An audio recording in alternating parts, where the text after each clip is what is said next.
বন্ধুরা, welcome back to দীপসার ছোট্ট জগৎ। আশা করি তোমরা সবাই ভালো আছো, আমরাও খুব ভালো আছি। আজকের একটা নর্মাল সিম্পল রান্না করব, ডিমের কারি। তো সবাই করতে পারো, জাস্ট কম সময় কিভাবে করি সেটাই দেখে নাও। তো ডিমগুলোতে ফার্স্টে তোমার হচ্ছে নুন, হলুদ আর লঙ্কার গুঁড়ো মাখিয়ে তোমার ডিমগুলোকে ভেজে নিচ্ছি।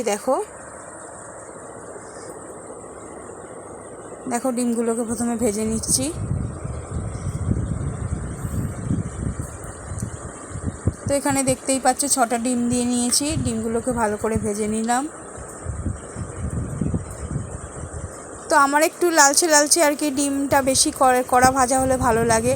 দীপসা আবার অতটা কড়া ভাজা পছন্দ করে না, তো মোটামুটি মিডিয়ামই ভেজেছি। এরপর দেখো ওই তেলের মধ্যেই হচ্ছে তোমার পেঁয়াজ কোচানো ছিল, সেই পেঁয়াজ কুচিগুলোকে দিয়ে দিয়েছি। কুচিগুলোকে একটু ভালো করে নেড়ে নেবো, একটু ব্রাউন ব্রাউন হবে। এই ডিম কারিটা খুব কম উপকরণে খুব তাড়াতাড়ি হয়ে যায়, দেখো তোমরা। তো পেঁয়াজটাকে হচ্ছে লালচে লালচে করে ভেজে নিচ্ছি। এরপর দেখো কয়েক কুচি আর কি রসুন ছাড়িয়ে নিয়ে থেতো করে নিয়েছি। তো সেই থেতোনো আর কি রসুন কুচিটাই দিয়ে দিলাম। তো এরপর ওই পেঁয়াজের সাথে ভালো করে নেড়ে নিচ্ছি রসুন কুচিগুলোকে। এরপর দেখো দিচ্ছি সামান্য পরিমাণে হলুদ দিয়ে একটু নাড়িয়ে চাড়িয়ে নিলাম।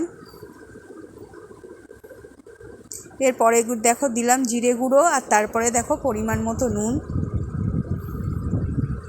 তো আমি ডিম কারিতে সত্যি কথা বলতে কি মিষ্টি দিই না।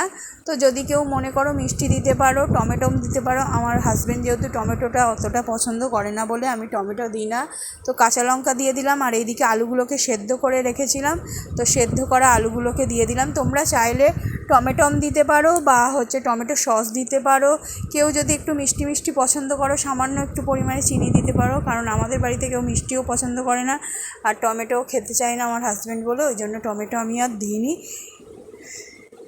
এরপর দেখো হচ্ছে ডিমগুলোকে দিয়ে ভালো করে একটু কষিয়ে নেব।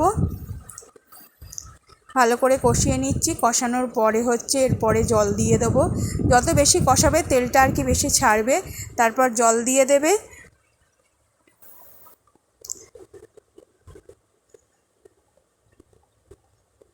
তো দেখো ভালো করে আমি কষিয়ে নিচ্ছি।